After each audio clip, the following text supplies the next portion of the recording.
तो दोस्तों नमस्कार, आप सभी का एक बार फिर से स्वागत है हमारे YouTube चैनल में। आज की इस वीडियो में बात करेंगे WBC के बारे में। WBC का जो नॉर्मल वैल्यू क्या होता है, साइज एंड शेप क्या होता है, इसकी प्रॉपर्टी क्या होती है, साथ ही साथ इसका जो मेजर फंक्शन होता है डिफेंस मैकेनिज्म में, इसके बारे में भी जानेंगे। और physiological pathological variation in WBC count के बारे में भी जानेंगे।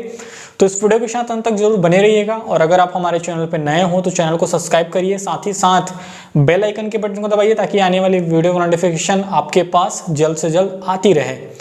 अब दोस्तों बात करते हैं WBC के बारे में। तो WBC जो होती है न्यूक्लिएटेड कलरलेस फॉर्म्ड एलिमेंट होता है जो कि ब्लड के प्लाज्मा में उपस्थित होता है। अगर हम बात करें WBC के बारे में तो WBC जो होती है संख्या में एज कम्पेयर टू RBC संख्या में ये जो कम होता है, लेकिन इसका जो साइज होता है वो RBC की तुलना में ज़्यादा होता है। अगर मेजर डिफरेंस की बात करें हम WBC और RBC में तो मुख्य अंतर कुछ इस प्रकार से होता है। इसका जो साइज होता है वो लार्जर होता है। इसका जो शेप होता है इर्रेगुलर शेप होता है, ये न्यूक्लिएटेड होता है। ये इसमें ग्रेन्यूल्स उपस्थित होते हैं, कुछ सम टाइप्स में ग्रेन्यूल्स उपस्थित होते हैं और ये एक से अधिक प्रकार के होते हैं। इसका मेनी टाइप्स होता है। और साथ ही साथ इसका जो लाइफ स्पेन होता है वो एज कम्पेयर टू RBC इसका लाइफ स्पेन जो होता है वो शॉर्टर होता है। तो ये होता है मुख्य अंतर WBC और RBC में। और अगर आप बात करें क्लासिफिकेशन के बारे में तो साइटोप्लाज्म में उपस्थित ग्रेन्यूल्स, जो कोशिका द्रव्य जिसे हम बोलते हैं साइटोप्लाज्म में उपस्थित ग्रेन्यूल्स की उपस्थिति अनुपस्थिति के आधार पर ये मुख्यतः दो प्रकार का होता है। ग्रेन्युलोसाइट मतलब जिसमें ग्रेन्यूल्स उपस्थित होते हैं उन्हें हम ग्रेन्युलोसाइट कहते हैं। इसमें आता है न्यूट्रोफिल, इस्नोफिल और बेसोफिल, ये तीन आते हैं। और अगर हम बात करें ए ग्रेन्युलोसाइट की तो इसके जो साइटोप्लाज्म में ग्रेन्यूल्स अनुपस्थित होते हैं, इनमें मुख्यतः हमारा आता है मोनोसाइट और लिम्फोसाइट आते हैं। अब बात करते हैं मॉर्फोलॉजी के बारे में। अगर मॉर्फोलॉजी में सब एक एक करके सबके बारे में जानेंगे। सबसे पहले हम बात करते हैं न्यूट्रोफिल के बारे में। तो न्यूट्रोफिल जिसे हम पॉलीमॉर्फस भी कहते हैं क्योंकि इसका जो केंद्रक होता है, इसका न्यूक्लियस जो होता है मल्टीलोब्ड होता है। इसमें इसके जो न्यूक्लियस हैं उसके लोब की संख्या 2 से लेके 5 तक की इसमें लोब्स होते हैं। तो दोस्तों न्यूट्रोफिल नाम से ही पता चल रहा है। इसको लेशमैन स्टेन जो एसिडिक इयोसिन और बेसिक मेथिलीन ब्लू का स्टेन देता है, इससे हम स्टेन करते हैं तो इसका जो साइटोप्लाज्म होता है वो वायलेट कलर का अपीयर होता है। इसका साइटोप्लाज्म वायलेट कलर का दिखाई देता है स्टेन के साथ, स्टेन करने के बाद। और अगर इसकी हम डायामीटर की बात करें, इसका जो इस सेल का डायामीटर होता है वो वेरी करता है 10 से लेके 12 माइक्रोन, 10 to 12 माइक्रोन इसका डायामीटर होता है। अब दोस्तों बात करते हैं स्नोफिल्स के बारे में। जब इसको स्टेन किया जाता है इयोसिन के साथ, जो कि एसिडिक इन नेचर होती है, इयोसिन के साथ जब इसको स्टेन किया जाता है तो इसका जो साइटोप्लाज्म होता है वो पिंक और रेड कलर का अपीयर होता है। इसकी जो डायामीटर होती है वो वेरी करती है 10 to 14 माइक्रोन इसका जो डायामीटर होती है वो होती है। ये बाइलोब्ड होती है, इसका जो केंद्रक होता है वो बाइलोब्ड होता है। अब बात करते हैं बेसोफिल्स के बारे में। तो बेसोफिल्स जो नाम से पता चल रहा है बेसिक स्टेन मेथिलीन ब्लू के साथ स्टेन करने पर इसका जो साइटोप्लाज्म होता है वो पर्पल कलर का दिखाई देता है। इसका भी न्यूक्लियस जो होता है बाइलोब्ड होता है, इसका जो केंद्रक बाइलोब्ड होता है। और इसकी डायमीटर की बात करें तो डायमीटर होता है 8 to 10 माइक्रोन इसकी डायमीटर होती है। अब दोस्तों बात करते हैं मोनोसाइट, ए ग्रेन्युलोसाइट। इसके साइटोप्लाज्म में ग्रेन्यूल्स अनुपस्थित होते हैं। इसका जो केंद्रक होता है वो बहुत ही बड़ा होता है, बीन शेप्ड, राजमे के दाने के समान, किडनी के समान, horse shoe shape, Oval and round shape होता है। तो इसका अगर डायमीटर की बात करें तो ये बिगेस्ट होता है, ये जो सबसे बड़ा सेल होता है सभी ल्यूकोसाइट्स में। ये जो मोनोसाइट होता है वो सबसे बड़ा होता है। इसका जो डायमीटर होता है वो वेरी करता है 14 to 18 माइक्रोन, इसका जो डायमीटर होता है वो वेरी करता है। अब बात करते हैं लिम्फोसाइट के बारे में। तो लिम्फोसाइट तो ये भी जो होता है ओवल राउंड शेप, किडनी और बीन मतलब राजमे के दाने के समान इसका जो केंद्रक होता है उसका स्ट्रक्चर होता है। केंद्रक जो होता है पूरे साइटोप्लाज्म में पूरे सेल्स को घेरा होता है केंद्रक, जैसे कि आप डायग्राम पे देख रहे हो। केंद्रक जो है पूरा साइटोप्लाज्म को अपीयर किया हुआ है, पूरे सेल्स को अपीयर किया हुआ है। तो इस प्रकार से इसका केंद्रक होता है। और अगर इसके हम टाइप्स की बात करें तो इसकी जो होती है डायामीटर के हिसाब से, साइज के हिसाब से ये दो प्रकार का होता है, यंग और ओल्ड, है नी। यंग जो होता है, यंग जो लिम्फोसाइट्स होते हैं उसका डायामीटर होता है 7 से 10 माइक्रोन के बीच में होता है, और जो ओल्ड होते हैं, ओल्ड लिम्फोसाइट होते हैं, इनका जो डायामीटर होता है 10 to 12 माइक्रोन की होती है। तो इस हिसाब से डायामीटर साइज के हिसाब से इसको दो भाग में डिवाइड किया गया है। अब बात करें फंक्शनल डिवीजन के बारे में, तो कार्य के आधार पर इसे फिर से दो प्रकार के भागों में डिवाइड किया गया है। सबसे पहला प्रकार आता है हमारा टी लिम्फोसाइट, जो कि सेल्यूलर इम्यूनिटी को डेवलप करती है, और दूसरी होती है बी लिम्फोसाइट, जो कि ह्यूमरल इम्यूनिटी को डेवलप करती है।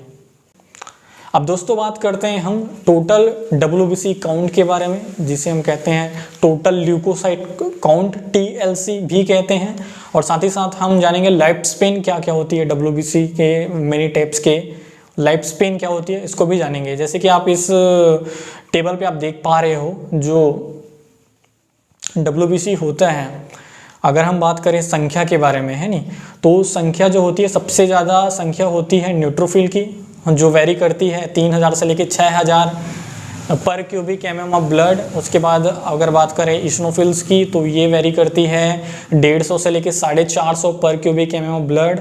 बेसोफिल जो होती है 0 से लेके 100 तक की होती है। मोनोसाइट की बात करें तो मोनोसाइट जो होती है वो होती है आपका 200 से लेके 600 पर क्यूबिक mm ऑफ ब्लड। और जो लिम्फोसाइट होता है वो होता है हमारा, लिम्फोसाइट जो होता है हमारा वो होता है 1500 से लेके 2700 पर क्यूबिक mm ऑफ ब्लड, ये वेरी करती है। अगर हम बात करें लाइफ स्पेन के बारे में, तो सबसे पहले जो न्यूट्रोफिल होता है वो 2 से 7 दिन तक उसकी जो लाइफ स्पेन होती है वो होती है। अब बात करें हम इस्नोफिल्स की, तो इस्नोफिल्स का जो लाइफ स्पेन होता है वो होता है 7 से 12 दिन के बीच में होता है। और हम बात करें बेसोफिल्स की, तो बेसोफिल्स का होता है 12 से 15 दिन। बात करें हम मोनोसाइट्स की, तो मोनोसाइट्स का जो होता है वो 2 से 5 दिन का लाइफ स्पेन होता है। और हम बात करें लिम्फोसाइट की, तो ये जो होता है आधा से 1 दिन, मतलब आधा से 1 दिन इसका लाइफ स्पेन होता है। तो इस प्रकार से ये चार्ट पे आप देख पा रहे हो। अब दोस्तों बात करते हैं ल्यूकोपोइसिस के बारे में। तो leucopoiesis is the process of origin, development and maturation of all type of WBCs। जितने प्रकार के ल्यूकोसाइट्स होते हैं उनके डेवलपमेंट, ओरिजिन और मैच्योरेशन को हम कहते हैं ल्यूकोपोइसिस। जैसे कि हमने इरिथ्रोपोइसिस, हीमोपोइसिस पढ़ा था, उसी प्रकार हम पढ़ेंगे ल्यूकोपोइसिस। तो दोस्तों ल्यूकोपोइसिस के प्रोसेस में होता क्या है, प्लूरिपोटेंट हिमेटोपोइटिक स्टेम सेल जो कि बोन मैरो में उपस्थित होता है, ये मुख्यतः 2 प्रकार के सेल्स का निर्माण करती है, colony forming unit of blastocyte और lymphoid stem cell. Lymphoid stem cell जो होती है वो लिम्फोसाइट का निर्माण करती है। कॉलोनी फॉर्मिंग ब्लास्टोसाइट जो होती है पुनः 3 भागों में विभाजित होती है। Colony forming unit of erythrocyte, जैसे कि आप देख रहे हो इस डायग्राम पे आप देख रहे हो, इस टेबल पे देख रहे हो, colony forming unit of erythrocyte, colony forming unit of M जिसे हम बोलते हैं मेगा कैरियोसाइट, जो कि प्लेटलेट्स का निर्माण करती है। अब उसके बाद आता है colony forming unit of GM, granulocyte and monocyte का निर्माण करती है।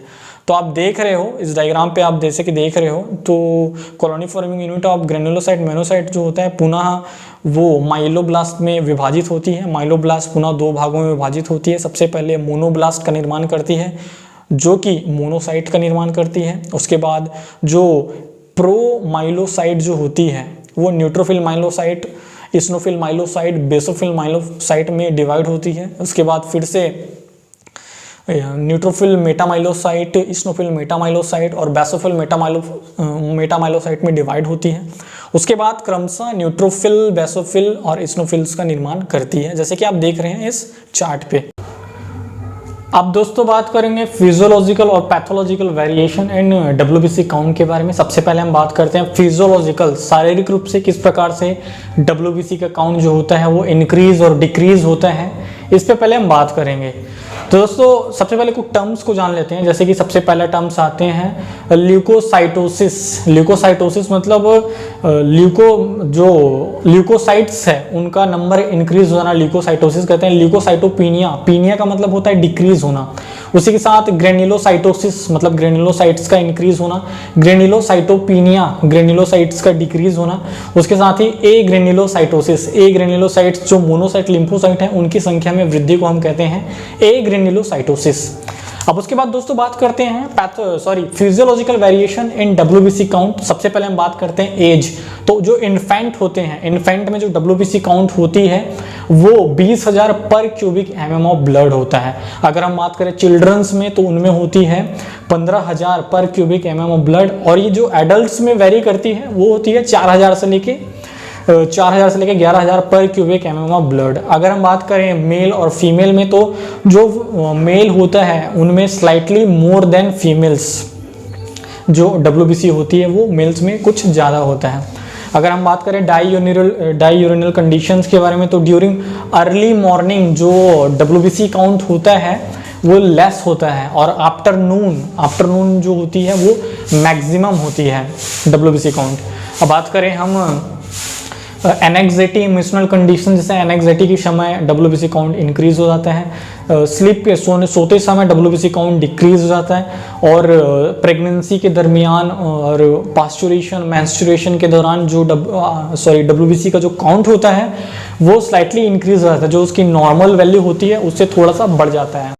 अब दोस्तों बात करते हैं pathological variation in WBC count. तो सबसे पहले आता है ल्यूकोसाइटोसिस, मतलब डब्ल्यूबीसी के काउंट में इंक्रीज होना। पैथोलॉजिकल रोग उत्पन्न करने वाले कारकों के कारण जो वेरिएशन आता है उसे हम कहते हैं पैथोलॉजिकल वेरिएशन। तो ये जो होता है कॉमन कोल्ड में और ट्यूबरकुलोसिस में, इन्फेक्शन में और एलर्जी जैसे कंडीशन में जो हमारी डब्ल्यूबीसी होती है वो संख्या में बढ़ जाती है।